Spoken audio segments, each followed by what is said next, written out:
Já ouvi incontáveis relatos assustadores sobre os perigos que rondam o universo dos relacionamentos virtuais. Seja alguém buscando um amor verdadeiro ou apenas uma conexão casual, confesso que nunca me preocupei muito com os alertas. Afinal, atrás desta tela de celular, minha identidade estava segura e anônima. Sem hesitar, admito que sou um entusiasta de um aplicativo específico de encontros há bastante tempo. Esse aplicativo, que dispensa apresentações, é conhecido como Tinder. Ao longo dos anos, explorei esse mundo digital, marcando encontros com várias mulheres. Sempre fui transparente e sincero com aquelas com quem combinava no aplicativo. Deixava claro minhas intenções desde o início e se elas estavam em busca de algo mais sério do que eu poderia oferecer. Não havia mágoas, simplesmente encerrávamos a conversa de forma amigável. Contudo, alguns meses atrás, vivi uma experiência que mudou minha perspectiva para sempre. Foi a primeira vez que realmente senti medo ao usar o aplicativo. Estava distraído, menos atento aos sinais de alerta e acabei aceitando um convite sem refletir. Combinei com uma jovem chamada Luana, que tomou a iniciativa de me enviar uma mensagem antes mesmo que eu pudesse agir. Nosso diálogo começou de forma promissora. Ela era direta e objetiva, características que achei admiráveis. Após algumas trocas de mensagens, sugeri que nos encontrássemos pessoalmente. Foi nesse momento que sua postura mudou sutilmente. Luana explicou que não queria sair de casa porque seu gato estava doente e ela preferia ficar ao lado dele. Além disso, mencionou que morava em um bairro pouco convidativo e se sentia envergonhada por isso. Tranquilizei-a, garantindo que não me importava com o local onde ela residia e que estaria disposto a visitá-la sem hesitar. Luana pareceu tocada pela minha compreensão e concordou em me receber. No entanto, ela impôs uma condição peculiar. Disse que morava com sua avó e que, se eu quisesse ir até lá, precisaria chegar naquela mesma noite, quando a avó não estivesse em casa. Hoje, percebo que essas exigências deveriam ter acendido um sinal de alerta vermelho em minha mente. Naquele momento, porém, estava tão empolgado com a possibilidade de conhecê-la que ignorei qualquer indício de estranheza. O que me pareceu curioso foi que Luana não enviou o endereço imediatamente após nossa conversa. Insisti 2 vezes, mas ela permaneceu em silêncio. Passada quase 1 hora, finalmente respondeu com as coordenadas do local e pediu que eu avisasse assim que chegasse. Inseri o endereço no GPS do meu celular e dirigi por 20 minutos até o destino. Quando cheguei, percebi que Luana não havia exagerado ao descrever o lugar. Era uma rua sombria, repleta de casas antigas e deterioradas. O lixo se espalhava pelas calçadas e apenas um poste de luz iluminava timidamente a área. Ao estacionar, enviei uma mensagem para avisar que havia chegado. Enquanto aguardava uma resposta, observei que nenhuma das residências parecia habitada. As janelas estavam escuras, muitas delas cobertas por tábuas. Para piorar, não consegui identificar números nas portas. Não fazia ideia de qual casa pertencia a Luana. Finalmente, ela respondeu: "Estou te vendo", acompanhado de um emoji sorridente. Olhei ao redor, tentando localizá-la, mas não vi ninguém. Enviei outra mensagem: "Você pode vir aqui? Não sei qual é a sua casa." Alguns segundos depois, uma figura apareceu à porta de uma residência do outro lado da rua. Parecia estar acenando para mim. Perguntei por mensagem: "É você com uma jaqueta branca?" Logo chegou outra mensagem dizendo: "Sim, está frio aqui fora. Espero que fique mais quente em breve", junto com um emoji piscando o olho. Saí do carro e comecei a atravessar a rua devagar. No entanto, quando me aproximei da entrada da casa, 2 homens surgiram repentinamente da garagem. Antes que pudesse reagir, um deles começou a me golpear com um objeto duro, talvez um bastão. O outro me chutava enquanto eu caía no chão. Em seguida, a pessoa que eu pensava ser Luana saiu correndo de dentro da casa. Para minha surpresa, tratava-se de um homem alto e robusto. Ele rapidamente pegou minha carteira do bolso e, sem perder tempo, os três fugiram pela escuridão da rua. Felizmente, eu havia deixado meu celular no carro e eles não levaram minhas chaves. Com dificuldade, arrastei-me até o veículo e liguei para a polícia, relatando o ocorrido. Apesar de todo o susto, percebi que havia escapado com vida. No hospital, descobri que 2 de minhas costelas estavam fraturadas, mas considerando a gravidade da situação, tive sorte. A ironia é que os ladrões praticamente não ganharam nada. Minha carteira continha apenas $20 e um cartão de débito sem saldo disponível. Essa noite ainda me assombra. Não consigo parar de pensar em quão ingênuo fui. Havia tantos sinais de alerta, mas escolhi ignorá-los todos por causa de uma desconhecida. Isso me deixa furioso, sabendo que pessoas como essas ainda estão por aí, enganando outras vítimas. Embora eu gostaria de dizer que aprendi minha lição e abandonei o Tinder e os encontros online, a verdade é que continuo usando o aplicativo. A diferença é que agora estou muito mais atento e cauteloso. Temos que ser cuidadosos demais quando se trata de conhecer pessoas pela internet.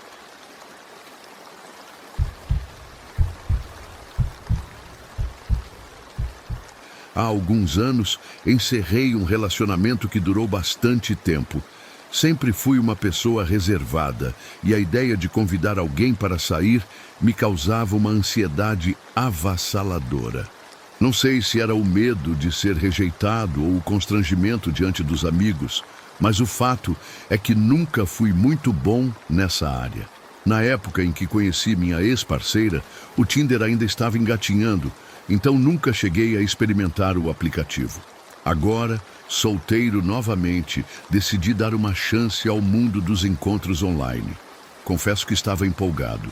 Muitos dos meus amigos haviam encontrado sucesso no Tinder e em outras plataformas digitais.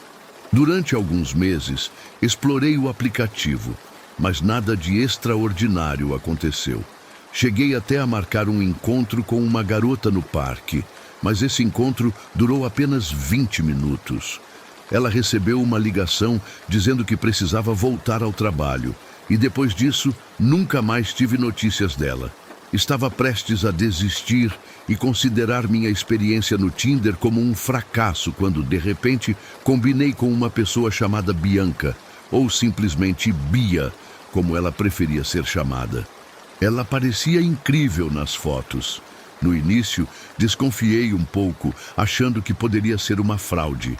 Em um momento, cheguei a imaginar que aquela mulher seria, na verdade, um homem de 50 anos tentando ludibriar pessoas ingênuas. Mesmo assim, continuei conversando com ela. Depois de algumas trocas de mensagens, combinamos de nos encontrar no parque local da nossa cidade. O lugar é lindo. Há um grande lago no centro cercado por trilhas arborizadas que proporcionam caminhadas tranquilas. Marcamos de nos encontrar às 5 horas, logo após sairmos do trabalho. Cheguei ao parque às 4, pois estava nervoso e queria ter certeza de que não me atrasaria. Esperei pacientemente até receber uma mensagem dela. Pouco depois das 5, ela avisou que estava indo em direção ao pavilhão onde ficavam as mesas de piquenique. Respondi dizendo que também estava indo para lá. Quando finalmente a vi, sentada no pavilhão, fiquei aliviado. Era realmente Bia, e não um homem de 50 anos fingindo ser outra pessoa. Nos sentamos e começamos a conversar. Ela tinha uma maneira especial de me acalmar, como se soubesse exatamente o que dizer para dissipar minha tensão. Seja lá o que fosse, funcionou perfeitamente. Eu já estava completamente encantado por ela. Estávamos juntos havia algumas horas, e ela ainda não tinha inventado desculpas para ir embora. Um bom sinal, pensei.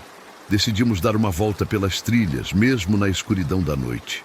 Normalmente, eu jamais concordaria com algo assim, mas por algum motivo, confiei plenamente em Bia.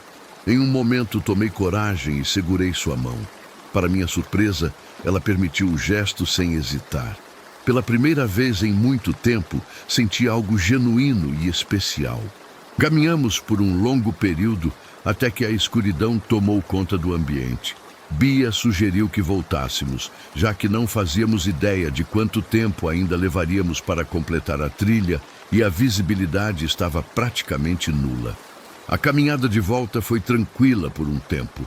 Ela segurava minha mão e se apoiava suavemente no meu braço. Estávamos quase chegando ao estacionamento quando notei uma figura parada na passarela. Mal conseguia distinguir seus contornos e só percebi sua presença porque a luz fraca da lua atravessava as árvores. Parei de repente e perguntei a Bia se ela também conseguia ver a pessoa. Ela confirmou e gritou, perguntando se o indivíduo precisava de ajuda. Ele permaneceu imóvel, sem responder. Eu estava apavorado, mas não queria demonstrar medo na frente de Bia. Sugeri que seguíssemos em frente, talvez fosse apenas alguém tentando nos assustar. Ela concordou, e lentamente continuamos andando em direção à figura. Conforme nos aproximávamos, a situação ficava cada vez mais inquietante.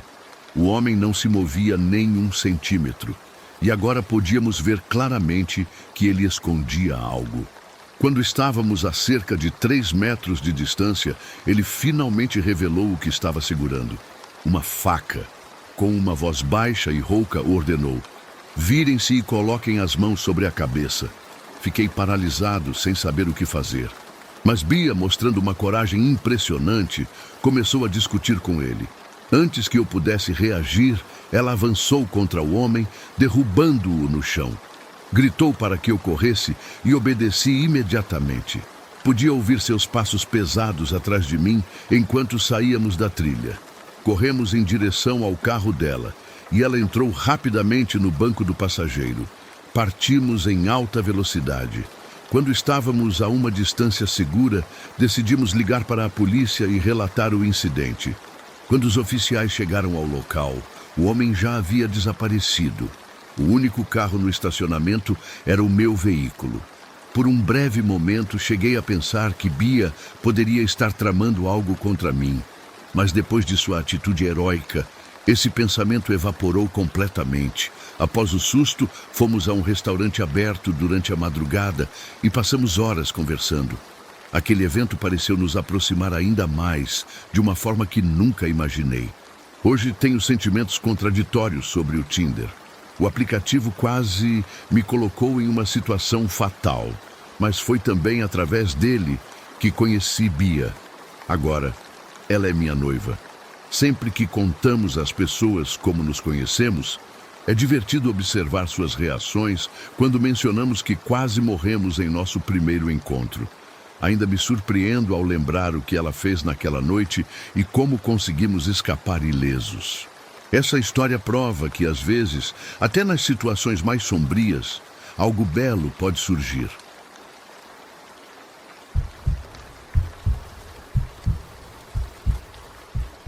Por conta da natureza do meu trabalho, nunca consegui me envolver em um relacionamento sério. Tive algumas experiências que poderiam ser consideradas quase sérias, mas nenhuma delas durou mais do que alguns meses. É uma das poucas coisas que realmente não gosto no meu emprego. Ainda assim, enquanto sou relativamente jovem, decidi aproveitar essa fase para viajar e explorar o mundo.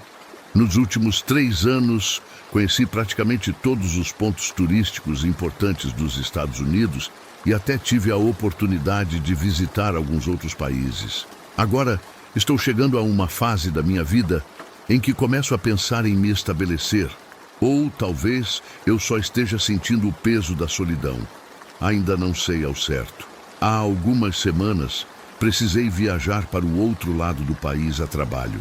A cidade onde fiquei hospedado era grande, e como passaria uma semana ali, pensei em tentar encontrar alguma companhia.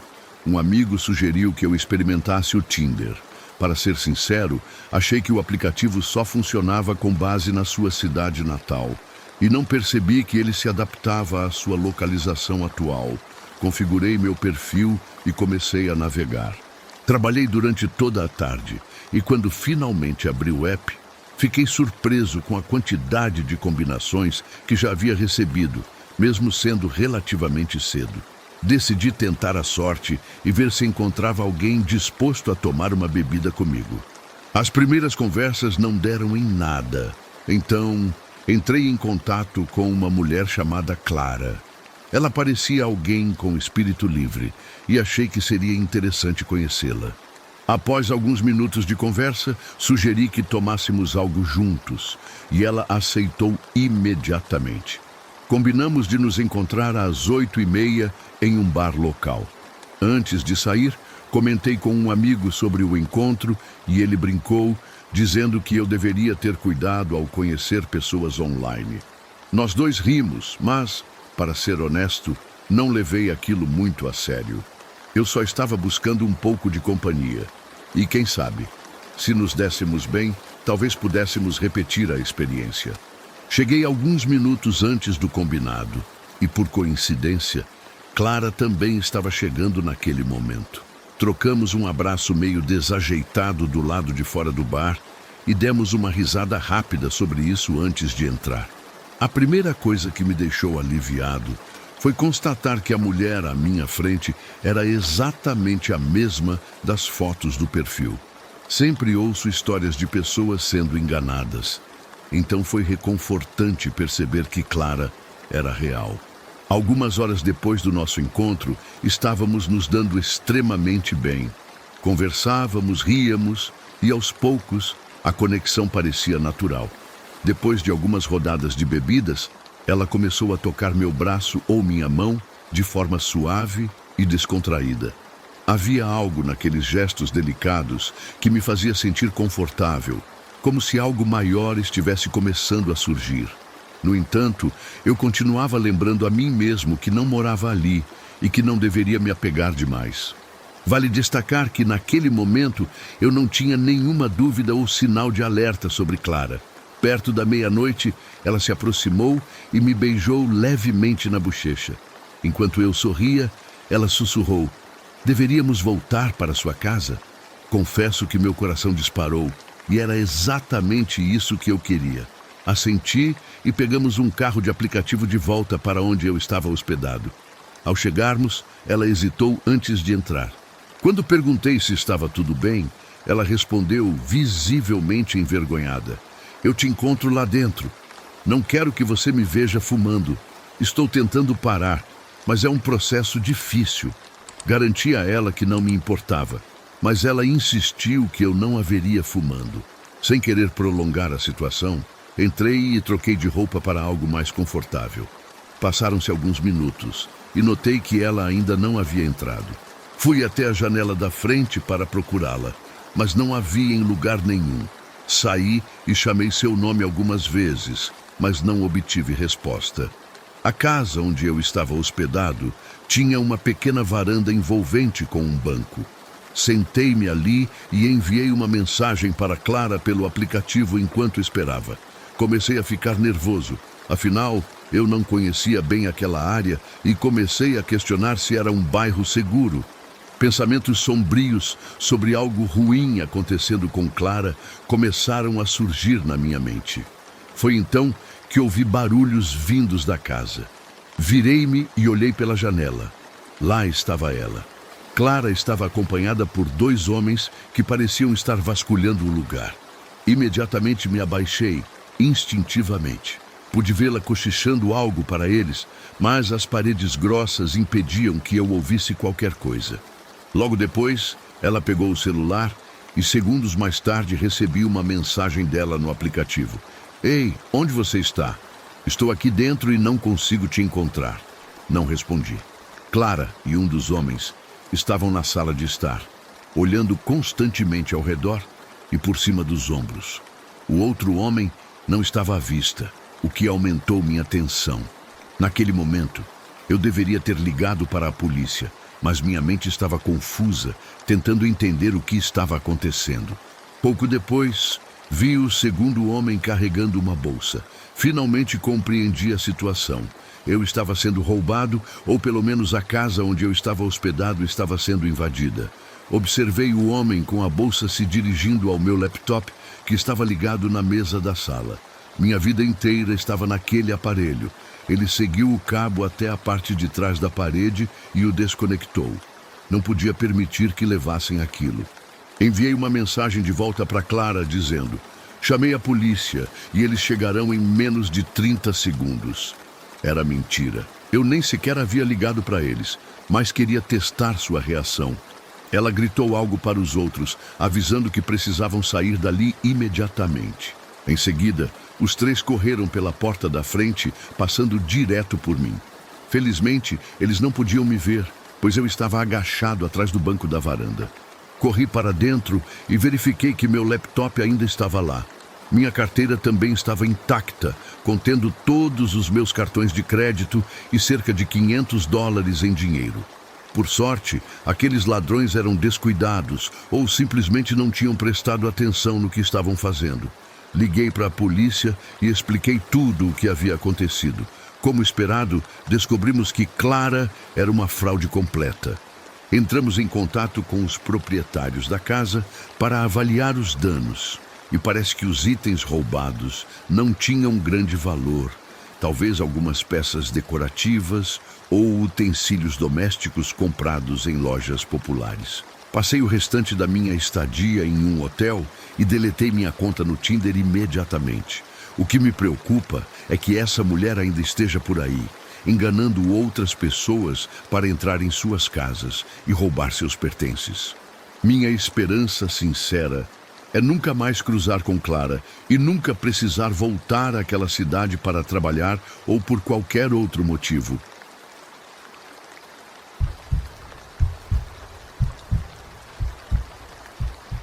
Durante a época em que cresci, minha geração foi marcada pela ascensão dos relacionamentos online.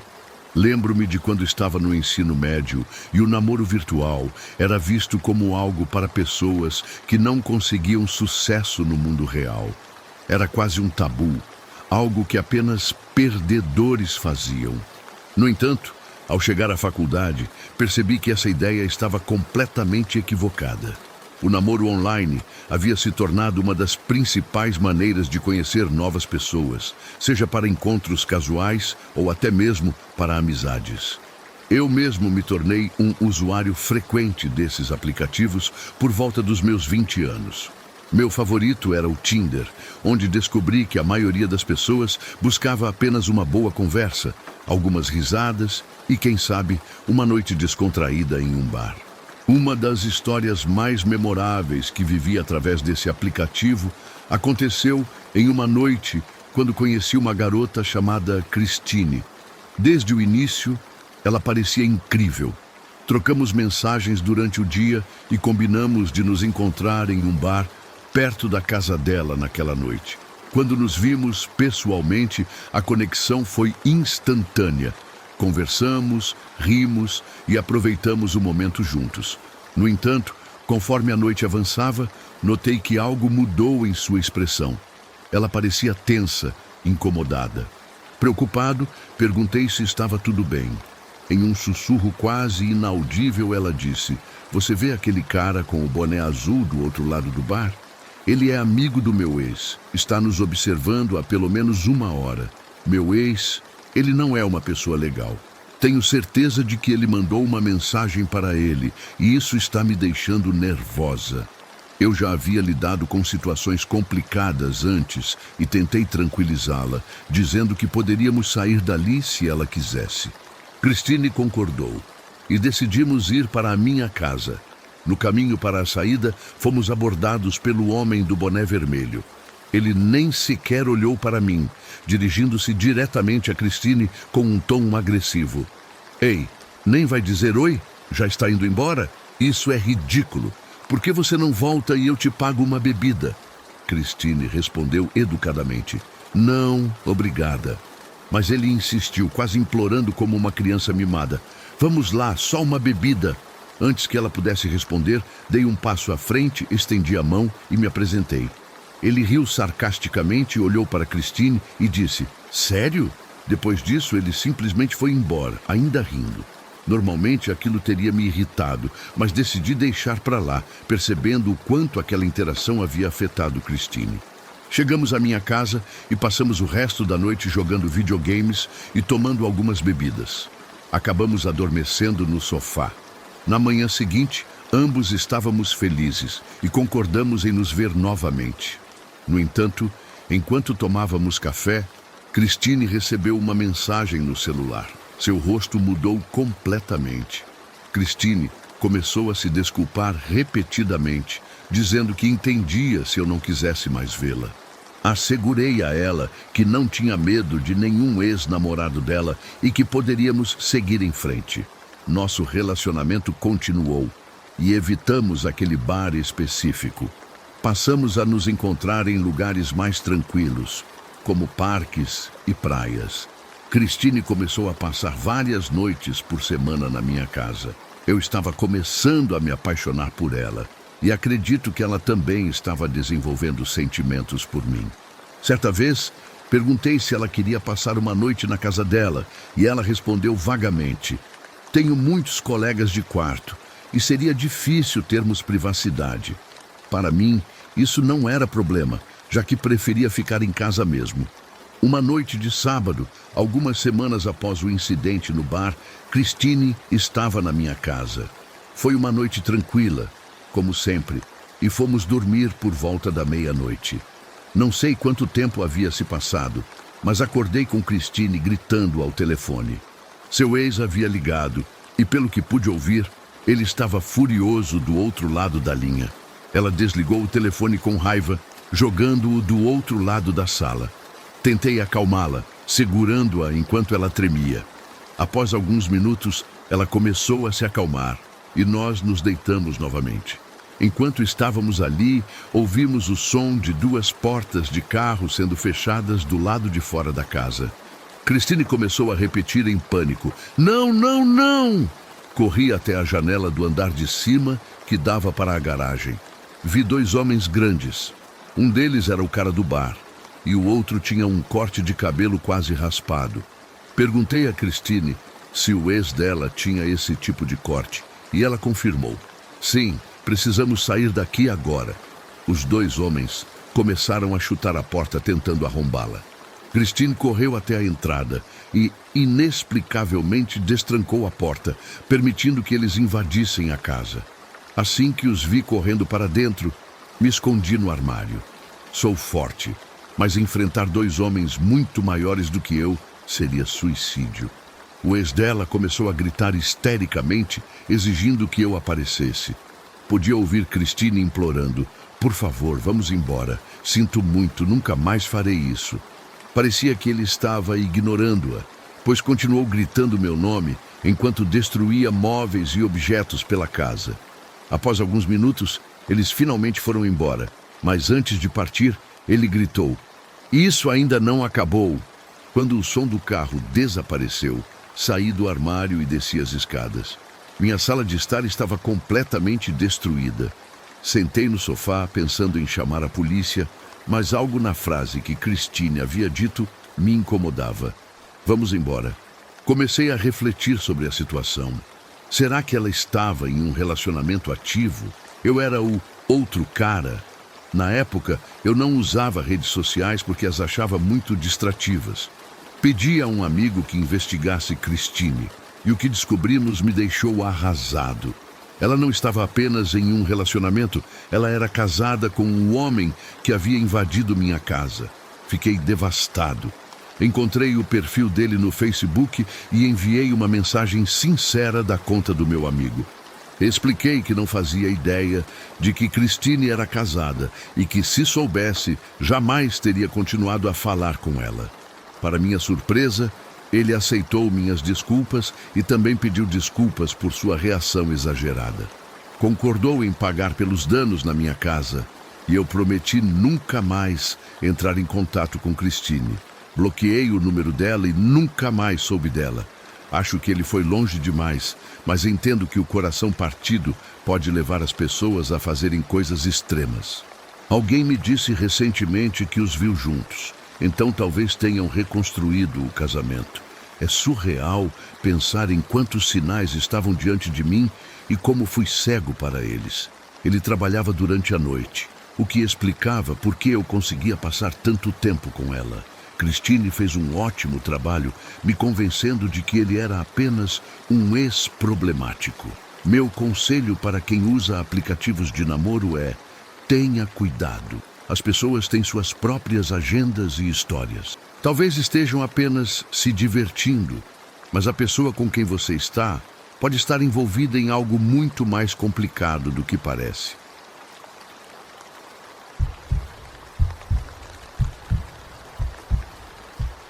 No ano de 2021, vivi experiências variadas no mundo dos aplicativos de namoro. Algumas memoráveis, outras que preferiria esquecer para sempre. Naquela época, meu objetivo era apenas conhecer pessoas de forma casual, sem buscar nada sério. Foi então que cruzei com um rapaz chamado Gabriel. Ele parecia interessante nas nossas conversas iniciais e achei que valia a pena dar uma chance. Marcamos de nos encontrar para tomar uma bebida em um bar próximo. A noite foi agradável. Rimos, conversamos e decidimos que seria bom nos ver novamente em breve. Durante a semana seguinte, trocamos mensagens para planejar o próximo encontro. Combinamos de jantar no domingo à noite, talvez seguido de algumas bebidas, dependendo do horário. Gabriel sugeriu uma festa no sábado, mas infelizmente eu tinha trabalho marcado até tarde e não estava disposta a sair depois de um longo expediente. Na época, eu trabalhava como garçonete em um restaurante que ficava aberto até meia-noite nos fins de semana. E as últimas horas eram sempre movimentadas. Gabriel pareceu compreensivo e aceitou o plano para domingo. Continuamos conversando pelo Tinder ao longo da semana. Nunca chegamos a trocar números de telefone, mas isso não me incomodava. No sábado, recebi várias mensagens dele durante a tarde. Ele escreveu coisas como: "Vou sentir sua falta hoje e gostaria que você pudesse vir." Por volta das 8h30 da noite, a recepcionista veio até mim e disse que havia acabado de me designar para atender uma mesa de 6 pessoas que especificamente pediram por mim. Curiosa, olhei na direção da mesa e fiquei surpresa ao ver Gabriel acompanhado de 5 amigos. Fiquei feliz em vê-lo, mas uma parte de mim teria preferido que ele tivesse avisado que viria. Não gosto de ser pega desprevenida, mas reconheci o esforço. Quando cheguei à mesa, seus amigos começaram a agir como adolescentes, mesmo que todos nós estivéssemos na casa dos 20 anos. Eles gritavam e faziam comentários bobos. Gabriel se desculpou e eu apenas dei de ombros. Qualquer pessoa que já trabalhou como garçonete sabe que lidar com clientes difíceis é parte do trabalho. Parecia que a cada 2 minutos eles me chamavam para algo trivial. Muitas vezes, perguntas sem sentido feitas por Gabriel. Quando já estava irritada, ele me chamou e perguntou se eu poderia reconsiderar e ir à festa com eles. Eu não queria ir de jeito nenhum. E aquela noite só reforçou minha decisão de encerrar as coisas com Gabriel. Mas fiz algo impulsivo, talvez até um pouco provocativo, só para testá-lo. Disse que iria à festa, mas apenas se ele se ajoelhasse no restaurante e implorasse na frente de seus amigos. Para minha surpresa, eles explodiram em risadas e aplausos, incentivando-o. Para seu crédito, ele aceitou o desafio e, meio cambaleando, se ajoelhou enquanto implorava para eu ir. Eu concordei, mas impus uma condição. Eu dirigiria, já que não sabia a que horas terminaria o trabalho e precisaria passar em casa antes. Ele aceitou e disse que me mandaria o endereço quando eu estivesse a caminho. Não estava empolgada para ir, mas convenci a mim mesma de que poderia aproveitar uma pausa na rotina. Trabalhei até meia-noite, o que foi conveniente, pois pude sair logo depois. Dirigi rapidamente para casa, me troquei e pedi a Gabriel que me enviasse o local exato. Ele respondeu imediatamente, enviando o endereço junto com um emoji de rosto beijando. O trajeto até lá era de 40 minutos, o que me deixou frustrada, já que eu só chegaria por volta de 1 da manhã. Quando me aproximei, percebi que ainda não tínhamos trocado números, então não havia como ligar para ele caso precisasse. O lugar parecia isolado, cercado por escuridão total, como se estivesse no meio do nada. Finalmente, cheguei a uma pequena casa de fazenda onde todas as luzes estavam apagadas. Continuei no carro por um momento e enviei algumas mensagens para Gabriel. Depois de um tempo, ele respondeu dizendo que viria me buscar e explicou que a festa acontecia nos fundos do celeiro. Um minuto depois, ele apareceu cambaleando, claramente embriagado. Quando cheguei perto, ele mal conseguia formar frases completas. Eu deveria ter dado meia volta e ido embora naquele momento, mas já tinha dirigido até ali e decidi, pelo menos, descobrir o que estava acontecendo. Gabriel colocou o braço sobre meus ombros e me guiou até os fundos da propriedade. Não muito longe havia um celeiro de tamanho razoável, com luzes escapando pela porta aberta. Entramos e imediatamente senti que havia algo errado. Dentro do celeiro, encontrei 2 homens desconhecidos, ambos mais velhos, provavelmente na casa dos 40 ou 50 anos. Os amigos de Gabriel do restaurante não estavam em lugar nenhum. Não havia música, comida ou qualquer outro sinal de uma festa. Era apenas eu, Gabriel e aqueles 2 homens estranhos. Decidi que não correria riscos. Olhei diretamente para Gabriel e disse em um tom firme que estava indo embora e que conversaríamos no dia seguinte. Ele respondeu de forma inesperada: "Não, você não vai embora." Seu tom mudou completamente, como se tudo até então tivesse sido uma encenação para me atrair até ali. Me virei e vi que um dos homens estava bloqueando a saída, enquanto o outro permanecia ao lado das portas do celeiro. Felizmente, sempre carrego spray de pimenta no meu chaveiro, e não hesitei em usá-lo contra o homem mais próximo. Corri em direção à saída e consegui escapar antes que o outro pudesse me impedir. Enquanto entrava no carro, ouvi Gabriel gritando o meu nome e implorando para que eu voltasse. Dessa vez, fui esperto o suficiente para ignorá-lo e seguir em frente. Passei pela minha casa e estacionei em um posto de gasolina aberto 24 horas. Revisei toda a nossa conversa no Tinder para garantir que nunca havia mencionado onde morava. Felizmente, essa informação estava segura. Aquela noite não voltei para casa. Em vez disso, dirigi até a casa dos meus pais e dormi no sofá. No dia seguinte, contei tudo a eles e decidimos alertar as autoridades. Embora a conta do Tinder tenha sido desativada, não pude fornecer muitos detalhes à polícia, já que nunca troquei números reais com Gabriel. Além disso, como nada físico havia acontecido comigo, eles não deram muita atenção ao caso. Creio que investigaram a fazenda, mas não encontraram nada suspeito além de um homem idoso que morava lá. Até hoje, nunca mais vi Gabriel ou qualquer um de seus amigos. Não sei o que teria acontecido se eu tivesse ficado, e muitas vezes reflito sobre aquela noite, tentando entender se perdi algum detalhe importante. Mas lembro de tudo com clareza, como se fosse ontem. Nunca saberei o que Gabriel realmente pretendia, e essa experiência deixou uma marca indelével em minha memória. Um lembrete de que nem sempre conhecemos as verdadeiras intenções das pessoas.